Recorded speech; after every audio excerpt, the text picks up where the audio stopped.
Okay, the structure faces south, and it's a nice mid-March day. Highs are going to be about 55 today.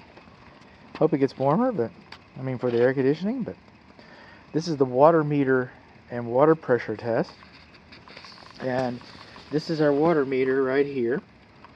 And I found the lid upside down, so it's easy just to pick it up and take it off. Why is that?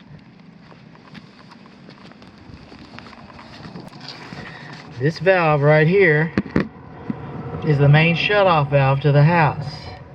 And this arrow's pointing towards the house, then the water's on. And then you line these two ears up like on your gas meter has been done. Then the municipality, the utility company, the water company can put a padlock in there and that turns the water off. So it's just cracked. It's kind of interesting because what I'm about to find out. Now inside here we see a little diamond, and that diamond is a flow indicator. Some people call it a cheater paddle or a cheater wheel. Call it what you will. But if that's moving, water's moving. And it's moving. It's failed the water meter test. Now it's true. We've got a couple leaks, a couple drips. There's one on the patio, for example. One on the patio that we got a drip. So that could cause the meter to turn like this. But I cannot turn off the valve on the patio. So I don't know if that is the only leak. Is there one under the ground? I don't know. We got puddle over here. We've got a puddle over there. I don't know. Could the lawn sprinkler system be leaking? Well, the lawn sprinkler system's been decommissioned. Okay. This is the irrigation box. That's a double check valve. The handles have been removed.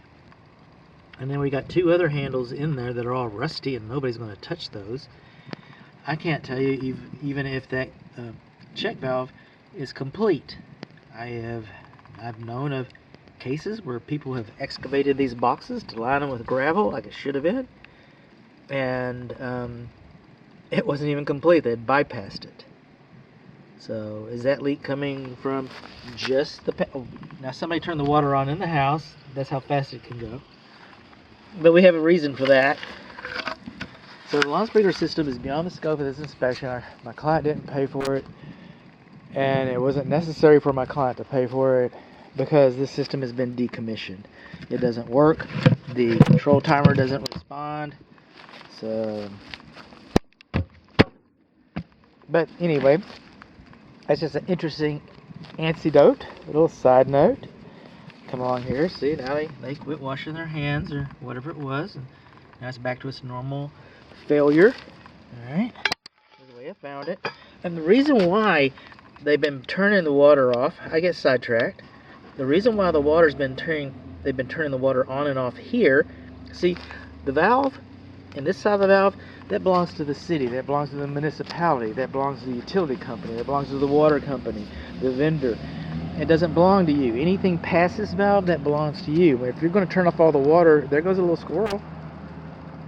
If you're going to turn off the water to the house, you should have your own valve that doesn't require a wrench, and doesn't require a lock, and doesn't require a key. I couldn't find the main water shutoff valve to the house.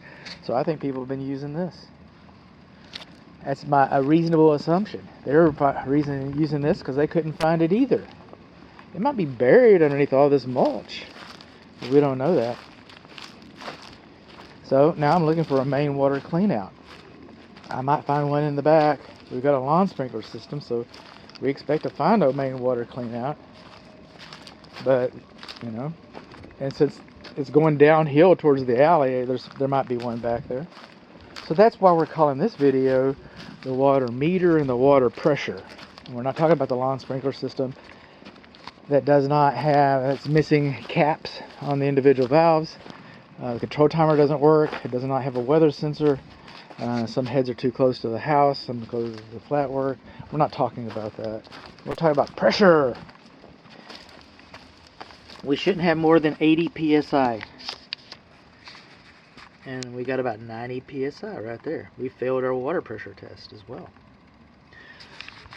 This piping should be supported when it comes out, and it's leaking around its stem. And it should have an anti-siphon device. It doesn't have any of those things.